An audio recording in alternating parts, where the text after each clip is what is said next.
Es una rebelión sangrienta. Hay miles de muertos, campos arrasados. Es el infierno en la tierra.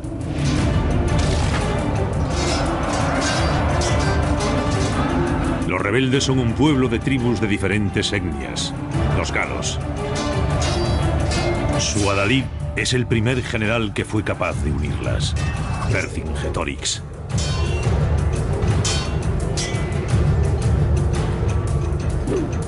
Su enemigo es uno de los generales más famosos y despiadados de la historia antigua, Julio César.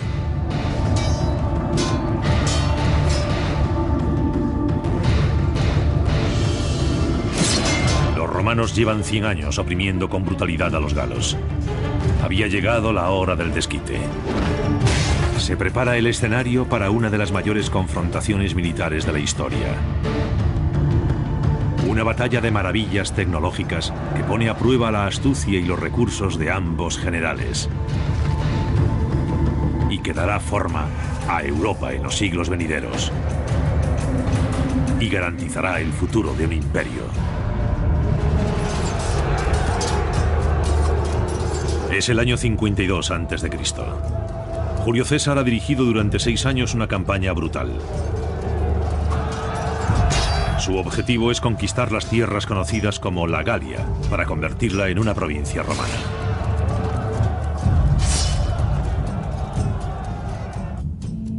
Cuando en el año 58 a.C. se le otorga el mando de la Galia a César, la República Romana ya se había expandido por el norte de África, Grecia, Sicilia, Córcega, Cidonia e Hispania. Pero Roma no había conseguido someter a su vecino del norte, la Galia. Roma siempre había mostrado dudas sobre la expansión hacia el norte, porque tenía una larga historia de más de 300 años, de luchas sangrientas y antagonismo con los galos. Estos pueblos del norte, cuando hacían alguna invasión, eran brutales. Incluso saquearon Roma en el siglo III a.C. Había una muy mala relación. Pero la República de Roma es cada día más fuerte. Julio César, al mando de más de 50.000 soldados romanos, se abre paso a través de la Galia con una crueldad clamorosa. El Senado romano envió a César a la Galia como procónsul, es decir, para conquistar la región y transformarla en una provincia de Roma. Lo más curioso de este gran general es que no había estado nunca en el ejército y carecía de experiencia alguna en combate o de mando en combate. ¿Y por qué es un gran general? La respuesta es que fue el primer general romano en dejar no solo sus memorias, sino un relato detallado de todas sus campañas, lo que denota una gran inteligencia. Con lo que escribió César sobre los 6 años de guerra en la Galia, se llenaron 7 libros. Aunque él se considera un genio militar, puede que su éxito se explique por la calidad de su ejército. Cuando se desarrolló la campaña de la Galia, el ejército romano se había profesionalizado. Hasta el siglo I era un ejército de milicias. Había que reclutar nuevas tropas cada año, adiestrarlas y someterlas al control de generales políticos, lo que creaba problemas. Pero las reformas militares, instituidas 50 años antes de la llegada de César al poder, crearon un ejército disciplinado de soldados profesionales. Es posible que el encargado fuese un aficionado, pero había 10 legiones de soldados profesionales. Es uno de los puntos que explica el éxito de César. Quizás otro punto sea que se puede ser un gran general aunque no se combata. En el caso de la Galia no eran ejércitos realmente significativos. La Galia no es una nación unificada con un ejército nacional. Es un conglomerado de ejércitos tribales que carece de disciplina y cohesión. El problema fundamental de la Galia es que era una región de entre 15 y 20 millones de habitantes con muchos grupos étnicos distintos que se habían peleado entre ellos durante generaciones y no habían desarrollado una capacidad militar sofisticada. Aún así, la conquista de la Galia es más difícil de lo que prevé César. No se podía derrotar un ejército, ganar una batalla y conquistar la Galia. Había que derrotar a cientos de pequeños ejércitos. César se enfrenta a cada nuevo ejército galo con una crueldad creciente.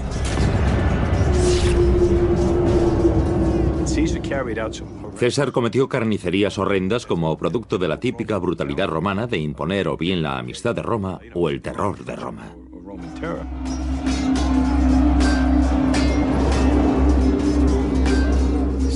El reinado de César fue el del terror. Destruyó aldeas enteras, mató a todos sus habitantes y fue en busca de la siguiente, una brutalidad absoluta. Inevitablemente, durante un periodo de 6 años se impuso el control de Roma sobre la Galia. Pero en el fondo seguía anidando un sentimiento de odio hacia los romanos. Un espíritu de rebelión que solo buscaba un líder que lo agitase. Entra en escena Vercingétorix, un carismático general galo. Al igual que César, también tiene una misión: unir por fin los cientos de tribus de su tierra natal contra César.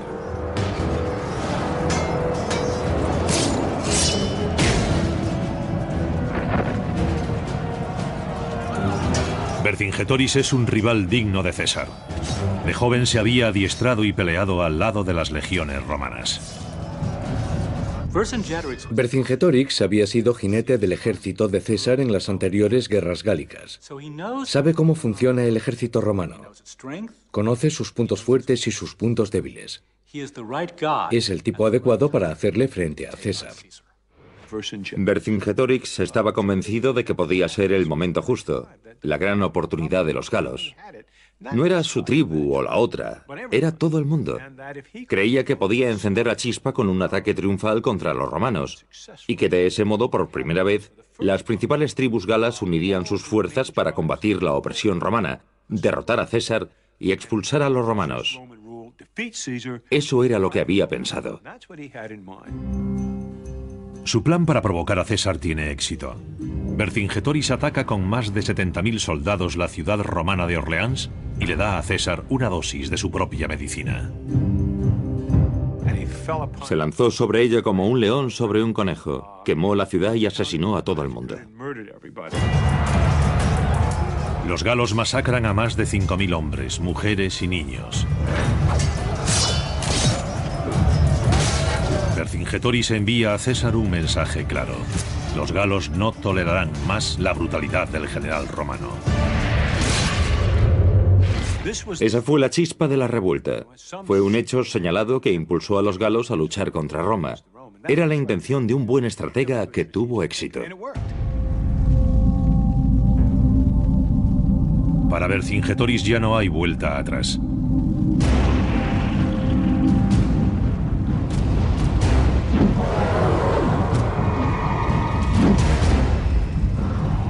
Ha comenzado la revolución. Él y César se encontrarán frente a frente. Pero Vercingétorix tiene la iniciativa.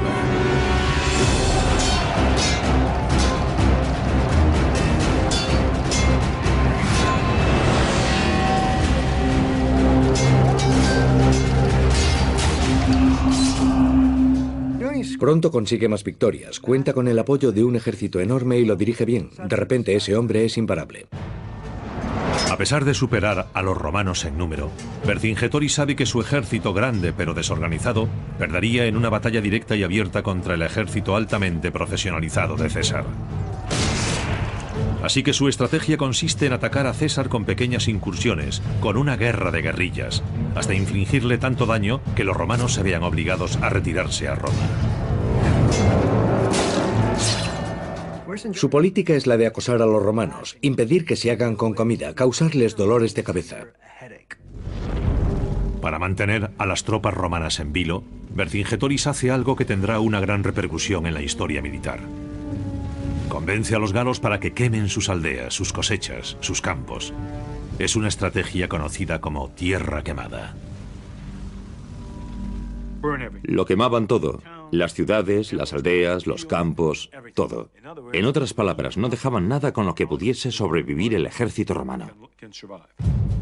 En agosto del año 52 a.C., tras implantar su táctica de tierra quemada, Vercingétorix dirige una pequeña emboscada contra los romanos cerca de la actual Dijon.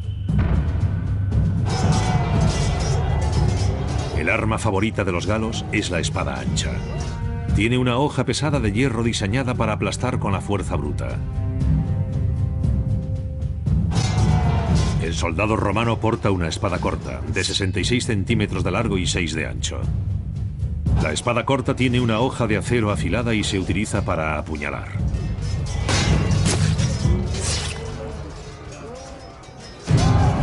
Tras un combate de varias horas en Dijon, Vercingétorix pone fin a los ataques relámpago y retira a sus hombres. Parece que tiene éxito la estrategia del galo. César se pone en marcha desde Dijon hacia la frontera de Roma. Vercingétorix lo persigue con su ejército para impedir que César alcance Roma y reabastezca sus fuerzas. Baja con su ejército para bloquear el camino de César hacia Roma. Llega demasiado tarde. César ya está al sur del punto en que se encuentra él. Así que está detrás de César, no delante de él. Trata de pasar al ataque. Los romanos dan la vuelta, hay unas escaramuzas y los romanos consiguen pasar. En ese momento, Vercingétorix piensa, se hace difícil alimentar al ejército aquí. Voy a retirarme a mi base principal de aprovisionamiento. Hemos acabado la temporada. César se va al sur y acabaremos esto el año que viene. Fue un error descomunal. Vercingétorix, que piensa que César se retirará a Roma, se pone en marcha con su ejército hacia su base en Alesia, una ciudad fortificada en una colina. Pero César no vuelve a casa, se va en busca de Vercingétorix. Lo que hace César en lugar de volver a casa es dar la vuelta. Acaba con la retaguardia de los galos y los persigue hasta Alesia. Tras el ataque de César sobre la retaguardia gala, Vercingétorix y su ejército huyen a la pequeña ciudad fortificada de Alesia. Al cabo de unos días, la ciudad está rodeada por los 50.000 refuerzos de César. Siguen llegando sin parar. De repente hay 10 legiones romanas rodeando a Vercingétorix, que debía pensar, ¿dónde diablos me he metido? Vercingétorix ha tenido un gran éxito en su guerra de guerrilla contra César. Pero ahora está atrapado y ha perdido la pequeña ventaja que tenían los galos. Este es el tipo de batalla del gusto de César, que está a punto de realizar una de las operaciones de asedio más brillantes del mundo antiguo.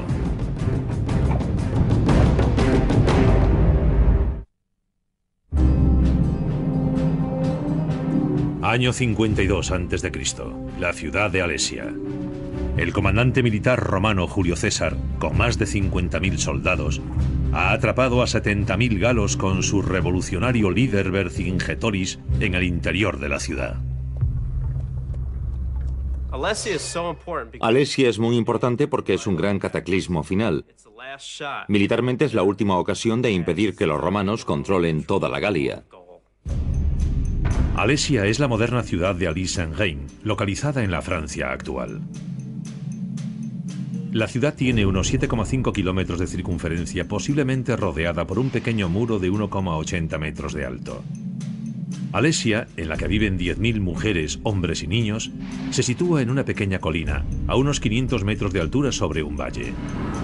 El valle lo atraviesan 2 ríos pequeños. La ciudad está rodeada por una cadena montañosa. Está bien protegida. Es una posición defensiva fuerte para los galos. Sin embargo, César decide montar el sitio de Alesia. Se trata de una campaña militar sin precedentes en la historia.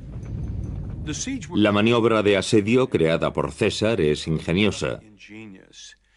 No he encontrado a nadie, ninguna fuente que diga que sus técnicas de asedio hayan sido utilizadas antes. El ejército de César posee la tecnología de sitio más sofisticada de la época. Está equipado con una catapulta llamada Onager. Es conocida como la Salvaje por su potencia, capaz de lanzar un proyectil de 50 kilos a 400 metros. Los romanos también utilizan la ballista. La ballista, que en latín significa lanzapiedras, dispara cargas de plomo a casi 100 metros. Cada legión romana cuenta con 30 de estas. Pero un asedio es algo más que un ataque con armas modernas y poderosas. Y César sabe que la táctica correcta en Alesia no es un bombardeo incesante. Al contrario, César cree que para ganar esta batalla no debe hacer salir a los galos, sino matarlos de hambre. César decide construir un muro de 15 kilómetros alrededor de Alesia para encerrar a los galos dentro de su ciudad. Lo que Vercingetoris pensó que sería un refugio seguro resulta ser una trampa mortal. Primero los soldados de César excavan una zanja de 6 metros de ancho y 6 de profundidad. A continuación excavan otra zanja de 5 metros de ancho y 2,5 metros de profundidad que puede llenarse de agua. Después otro foso seco. Finalmente comienzan las obras del muro de 4 metros de altura, rematado por torres de vigilancia cada 75 metros. Lo llaman circunvalación. Se construye un muro alrededor de una ciudad. Se trata de meter en prisión a miles de personas. El propósito de todo eso era impedir que saliese nadie de la ciudad. Podían salir de sus propios muros, pero estaban atrapados en un terreno peligroso entre el muro de madera de los romanos y su propio muro. No es la primera vez que César demuestra ser un maestro de la tecnología. En el año 55 a.C., 3 años antes, cruzaron el Rin 400.000 germanos que buscaban un nuevo hogar y se instalaron en la Galia. César les envió inmediatamente un mensaje brutal. Ordenó a sus tropas, 50.000 soldados, que fuesen al Rin para acabar con los germanos. Lo que hizo a continuación fue horroroso y tecnológicamente sorprendente. César anticipó la maestría tecnológica que acabaría mostrando en Alesia. Construyó un puente en suspensión de 120 metros de largo y 12 de ancho sobre el Rin para perseguirlos en Alemania y masacrarlos. Una vez salvado el río, César lo arrasó todo, brutalmente y sin misericordia. Eran 430.000 personas, entre hombres, mujeres y niños. No hubo supervivientes. Fue una carnicería política deliberadamente calculada para enviar un mensaje a los otros pueblos. Al margen de su brutalidad, el puente de César sobre el Rin sigue siendo uno de los grandes logros de la ingeniería del mundo antiguo. El puente se construyó en 10 días. Fue increíble. Lo construyó con postes, vigas y cables. Lo construyó para decirles a los germanos: el Rin no es una barrera, podemos atraparos cuando queramos. Tras la carnicería, César regresó a la Galia y destruyó inmediatamente el puente. En Alesia, César utiliza la misma superioridad tecnológica para atrapar a los galos dentro de la ciudad. El general Vercingetoris observa cómo se levanta a su alrededor el muro de César. El muro de 4 metros de alto se construye en parte con la tierra sacada de las zanjas, se corona con fortificaciones de madera y se levantan torres de vigilancia cada 75 metros. Encima de todo eso colocan lanzas afiladas, como una versión antigua del alambre de espino, por si alguien intenta escalarlo. El muro se extiende por toda la circunferencia de la ciudad, salvo un par de lugares con barreras naturales. Es una carrera contra el tiempo. En cuanto César concluya el muro de casi 15 kilómetros de perímetro, será impenetrable y quedará atrapada toda la población de Alesia. Unos 10.000 hombres, mujeres y niños, así como sus nuevos inquilinos, los 70.000 valientes soldados galos. Vercingetoris había almacenado carne y maíz en Alesia, pero no le durará para siempre. Los hombres de César podían ir a robar o a comprar provisiones, pero eso es más fácil decirlo que hacerlo. No olvidemos que Vercingetoris había destruido mucho durante su campaña de Tierra Quemada. Vercingetoris sabe que la batalla la ganará el que sea capaz de evitar morirse de hambre. Por eso su única esperanza es impedir la construcción del muro y evitar que los romanos acumulen provisiones. Si consiguiese aguantar a César en la ciudad, tarde o temprano, al ejército romano le resultaría difícil conseguir comida, y eso mermaría sus fuerzas. Lo que tenía que hacer era atacar al ejército romano sin descanso e impedir que almacenase provisiones. Vercingetoris recurre a su antigua táctica, la guerra relámpago. Envía varios miles de jinetes a hostigar a los obreros de César y a los que buscan comida. Vercingetoris se sale con la suya unas cuantas veces, pero al final, durante uno de esos ataques, César lanza un contraataque. No sabemos con certeza de cuántos jinetes disponía César, pero calculo que entre 5.000 o 6.000 y otros 3.000 o 4.000 jinetes mercenarios. Una escaramuza ocurrida entre el muro de César y Alesia. La caballería romana consigue ventaja y los galos se retiran. Pero Vercingetoris ordena cerrar las puertas de Alesia para proteger a los galos que ya están dentro. Los galos sufren muchas bajas. Son hombres sin caballo que tratan de volver a la ciudad. Vercingetoris ha sentenciado a muerte a sus hombres.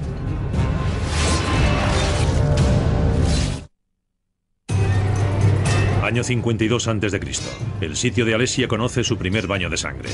Una escaramuza de caballería tiene un final fatídico para los galos.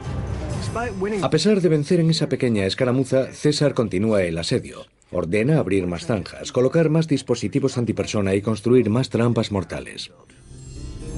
Se ponen en el fondo de las zanjas trampas con afiladas estacas de madera llamadas cipi. Se extiende una barrera de púas de hierro llamadas stimuli delante de los muros para pinchar los pies de los soldados y los cascos de los caballos. Había fosos inundados, árboles derribados para formar obstáculos y, cubriéndolo todo, una colección de armas. Flechas, flechas con fuego, ondas, proyectiles. Podían crear una lluvia de fuego en una zona de impacto. Al cabo de 5 semanas, el muro de 15 kilómetros, dotado de pozos, obstáculos y dispositivos antipersona, se había finalizado casi por completo. El general galo Vercingetoris se ve obligado a jugársela. Envía toda su caballería, 15.000 hombres, a recorrer la Galia para reclutar ayuda entre las otras tribus galas. Puede parecer una buena jugada, pero piénsenlo un poco. Había tenido éxito hostigando a César. No le permitía avanzar. No le permitía almacenar comida. Pero renuncia a todo eso. Y sin ánimo de ofender, dice, que venga la caballería. Vercingetoris cambia de táctica y básicamente permite que los romanos finalicen las obras del sitio y alimenten a su ejército. La decisión de ir a buscar ayuda en lugar de seguir hostigando las obras de construcción es una decisión militar clave. Si detienen a la caballería y no responden las otras tribus, Vercingetoris y su ejército están perdidos. El ejército romano, sin caballería enemiga que lo acose, puede construir las obras del asedio a placer. Y eso hace. Lo más importante es que ahora pueden aprovisionarse libremente, que es algo que César ve con claridad. Ordena a su intendencia que almacene grano para 30 días más. Aún así, César sabe que si la caballería gala regresa con refuerzos, los romanos pueden salir derrotados. Para defenderse contra ello, César decide levantar otro muro, a unos 400 metros de distancia del primero. El primer muro de César mantiene a Vercingetoris dentro. El segundo muro mantiene el ejército de refuerzo fuera. Pero también encierra a los 50.000 soldados romanos que deben acampar entre los dos muros. Fuera de este muro de circunvalación, levanta un segundo muro llamado contravalación. Este muro mide 30 kilómetros de perímetro. Así que tenemos un muro dentro de un muro y una ciudad en medio. Visto desde arriba parece un pastel relleno. A los romanos, sin la molestia de la caballería, no les resulta difícil construir el segundo muro. El muro es de una pieza, excepto en una pequeña sección en la base del monte Rea, cerca de donde cruzan el valle los dos ríos. Finalizada la construcción del muro, todo el mundo comprende que lo que decidirá el ganador y el perdedor de la batalla es la comida. César sabe que en cuanto aparezcan los otros galos no podrá enviar a sus hombres a aprovisionarse.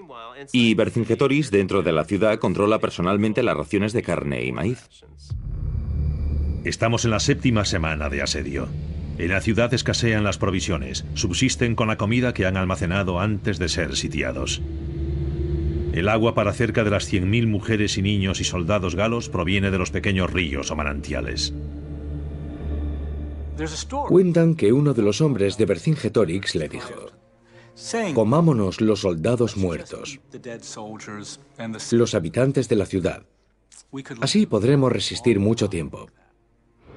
No habría sido el primer caso de canibalismo ni el último. Recuerden el grupo de Donner en nuestra propia historia. En los viejos libros de historia siempre se califica a los galos de bárbaros, pero está claro que tenían algo de humanidad. Vercingetorix no lo permitió.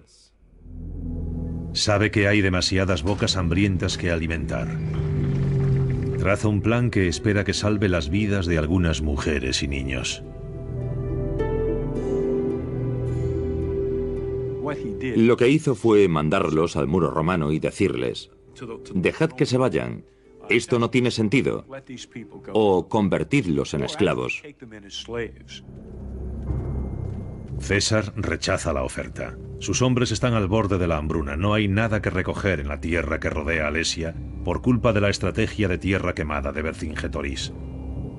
Siente poca simpatía por las mujeres y niños galos desesperados que deben regresar a Alesia.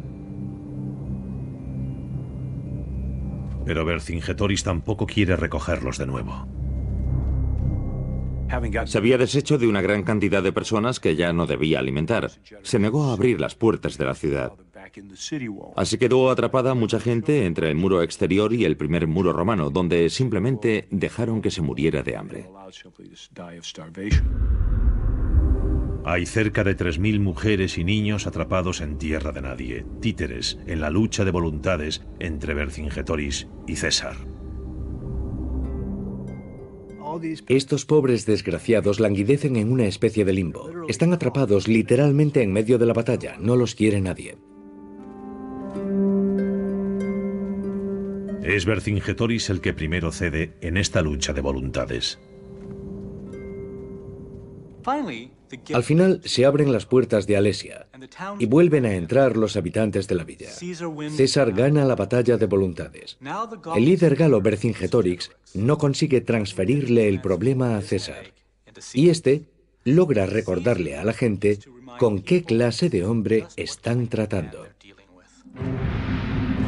Para los galos, el panorama es desolador. Pero a los 3 días aparece en el horizonte un ejército galo de refresco con 60.000 hombres. Están liderados por Comio, un viejo conocido de César. Comio había sido un aliado de César en las primeras guerras gálicas. Vercingetorix también había luchado para César.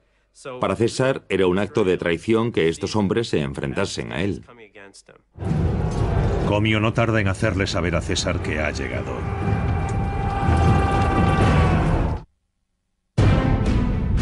Por primera vez en el sitio de Alesia, parece que César puede estar en apuros. Han venido al rescate 60.000 soldados galos comandados por un hombre llamado Comio. Pretenden ayudar a Vercingetorix, que está atrapado dentro de la ciudad con decenas de miles de civiles y soldados. Comio pasa inmediatamente a la ofensiva.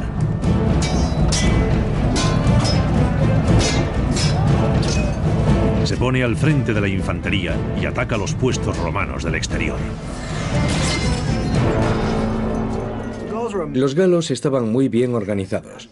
Mezclaban la infantería con la caballería y se protegían con arqueros y lanzadores con ondas.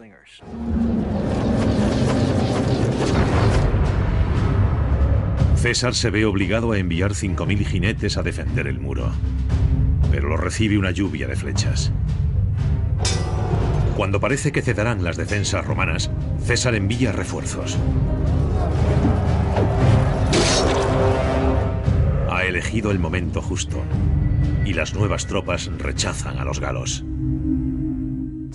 A pesar de la gran diferencia en número, César hace retroceder a los galos hasta las montañas y realiza una masacre entre los arqueros que apoyaban a la caballería gala. La batalla es encarnizada desde el mediodía hasta que se pone el sol. Vencen los romanos. El primer asalto de los galos es un fracaso. La batalla era prácticamente suya. Tenían 4 veces más soldados y aún así no pudieron derrotar a César. No era un buen augurio. Pero Vercingetorix no tiene intención de rendirse. de alguna forma consigue coordinarse con Comio para lanzar un ataque nocturno en todos los frentes contra las posiciones romanas. No sabemos muy bien cómo se comunicarían Comio y Vercingetorix. Puede que tuviesen espías capaces de atravesar el muro, pero no creo que se comunicasen durante la batalla. Aquello era un caos.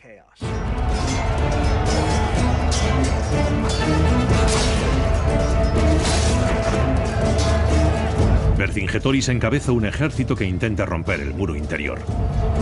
Comio y sus hombres tratan de escalar el muro exterior. Una tercera fuerza gala, también en el exterior, pretende atravesar el muro exterior en el punto más alejado de la ciudad.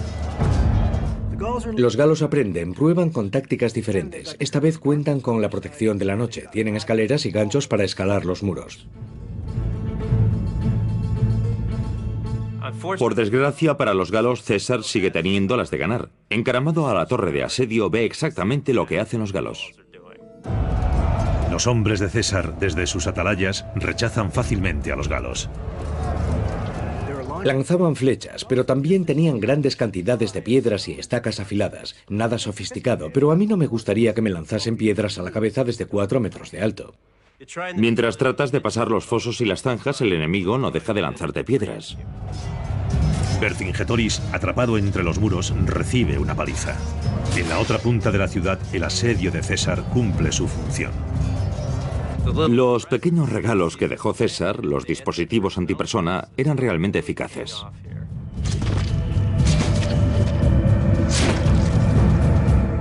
No pueden dar un paso sin caer desde 3 metros sobre una estaca o sin que se les clave un gancho en las piernas. Los galos no pueden superar el asedio perfectamente diseñado por César.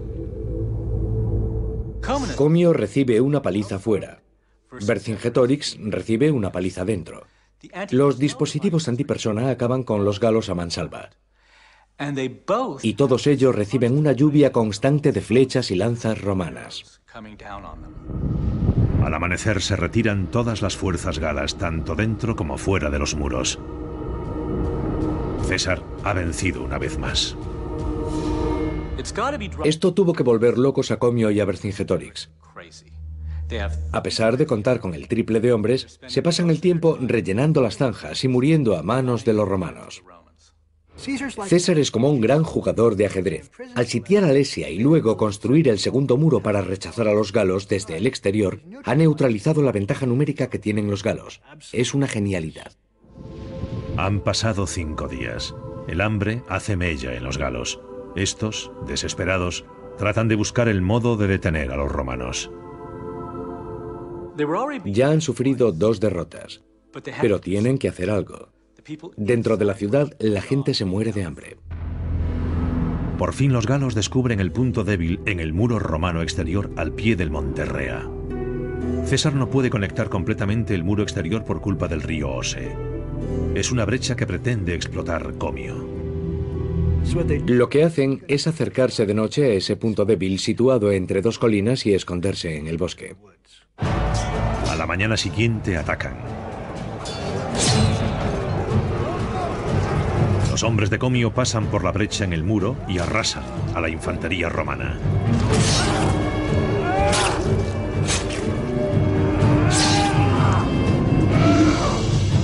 Un segundo grupo de galos trata de atravesar el muro por otra zona. La segunda fuerza gala empieza a superar el muro. Los romanos no tienen ya nada que lanzar. Al mismo tiempo, Vercingetorix ataca desde el interior.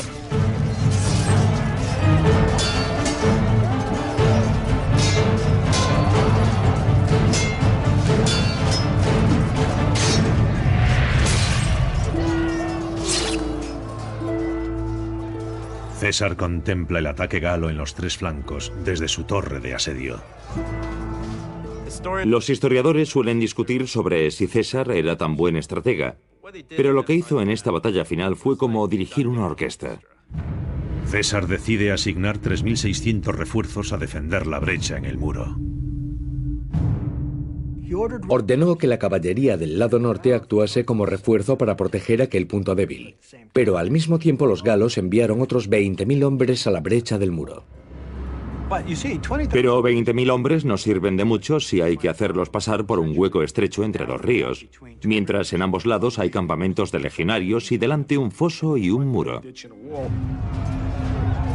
César observa el cambio de táctica de los galos. Si no consiguen atravesar el muro, lo derribarán.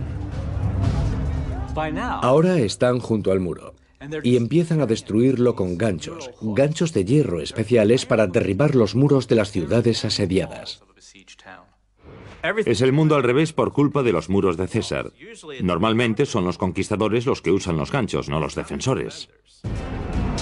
Es una batalla encarnizada en todos los frentes.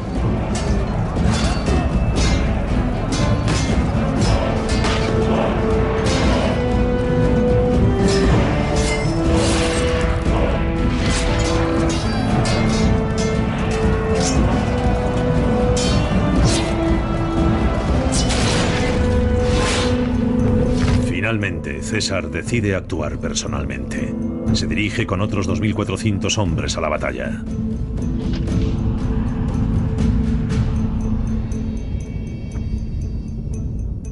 Asume el mando de 4 cohortes de infantería y se pone su famosa capa roja. Siempre le pareció importante que las tropas viesen a sus generales en la batalla, y entra en la refriega con sus 4 cohortes.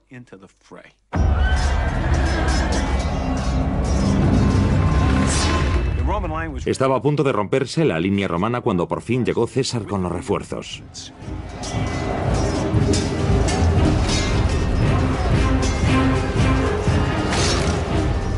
Ahí está, ensartando galos con su espada, haciendo una carnicería.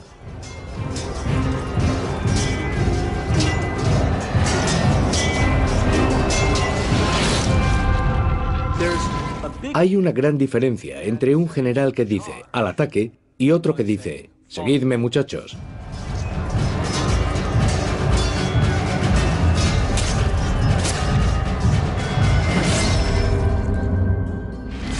Patton se ponía la capa roja para imitar a César. Cuando llega César, los legionarios romanos dejan en el suelo las lanzas, las jabalinas, las cosas que lanzaban a distancia. Cogen las espadas y arremeten contra los galos.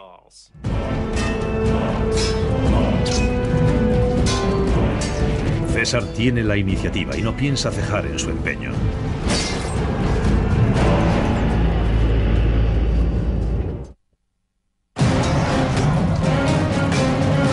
Tras 2 meses de asedio en Alesia, Julio César, con su famosa capa roja, dirige a sus hombres en la batalla contra los galos.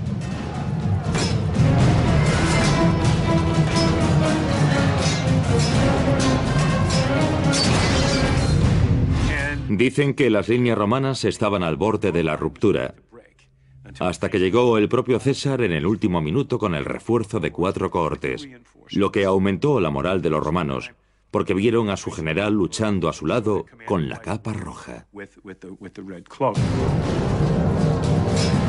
Esa noche llega la oportunidad de César. Persigue a los galos hasta su campamento y los sacrifica como a animales.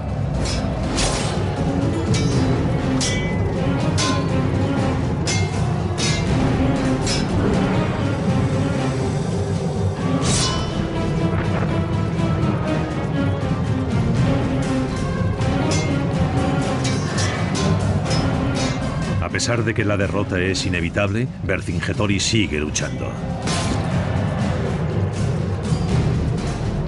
Su estrategia de unir las tribus galas para combatir la opresión romana ha fracasado. Vercingetorix pronto comprende que está perdido.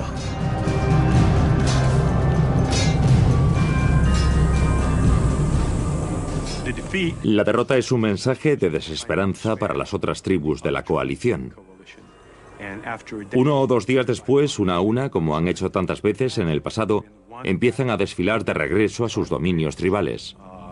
Y aunque Vercingetorix sabe que se ha terminado la partida, es él quien toma la iniciativa y abre las negociaciones con los romanos.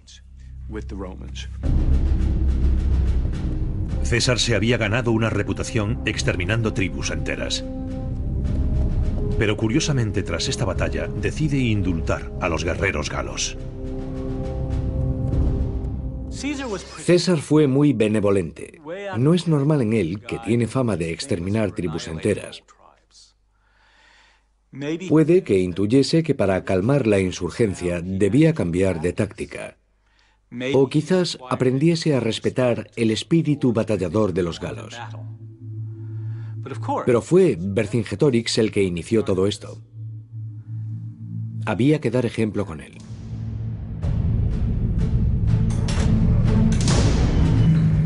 Es el 2 de octubre del año 52 a.C. Tras casi 2 meses de una cruenta batalla, Vercingetorix se rinde. Vercingetorix se pone su mejor armadura, atraviesa la puerta y se acerca a César. Detrás de él hay miles de romanos. Imagínense la escena. He aquí el hombre que se atrevió a desafiar a César cara a cara.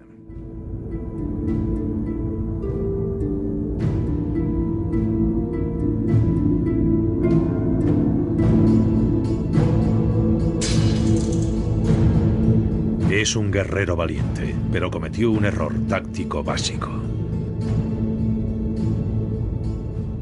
Su plan no era enfrentarse a César, sino hacer escaramuzas, cortarle las comunicaciones, las líneas de suministro, hostigarlo sin descanso. Se limitó a hacer eso en ocasiones en las que pudo lanzarse a degüello, pero se mostró disciplinado. Pero de repente rechazó esa idea. Envió sus mejores hombres a pedir ayuda, una ayuda que al final no le serviría de mucho. Es fascinante, se había aferrado a su estrategia original hasta el punto de lograr ventaja, y después por algún motivo cambió de táctica. Eso le costó caro. Muchos de los galos son puestos en libertad, pero Vercingetorix es llevado a Roma y ejecutado. Las crónicas cuentan que lo estrangularon en la vía pública para celebrar uno de los triunfos de César, aunque no hay muchas pruebas de ello. Lo más probable es que lo ejecutasen en un calabozo. Los romanos no le hacían ascos a una ejecución pública, pero en este caso se contentaron con deshacerse del líder de los galos, el hombre que temían que pusiese la Galia en pie contra ellos. César se pasó el invierno sofocando los últimos rescoldos de la rebelión. Roma no tendrá que luchar contra los galos en los próximos 400 años. Podemos comparar a César con William Tecumseh Sherman, por su marcha a través de Georgia. En 1867 le encargaron doblegar la resistencia de los indios en el oeste. Utilizó contra los indios la misma táctica de César contra los galos: tierra quemada, masacres, exterminio, hambre, con el mismo resultado. Ganó él.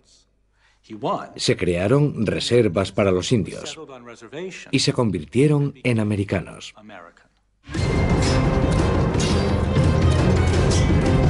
Alesia fue una gran victoria personal para Julio César, quien a veces fue el asediado en lugar del asediador.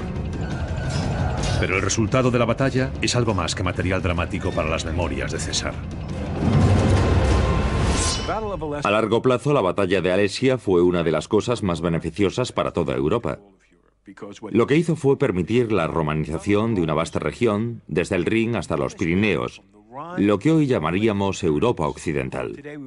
Se civilizó, se organizó como provincia romana y luego, fundamentalmente bajo el imperio, llegó a ser como la misma Roma, hasta tal punto que los galos nunca se consideraron otra cosa que ciudadanos romanos. Hay quien dice que la campaña de César fue el reinado del terror. Pero en Alesia utilizó estrategias brillantes para derrotar a un numeroso ejército galo que atacaba desde los flancos. El resultado fue que César, además de destruir a los galos, unió un territorio que se convertiría en una parte importante de la Europa occidental. Al final todo eso fue posible gracias a la inteligencia de Julio César, a la derrota de Vercingetorix y al asedio de Alesia.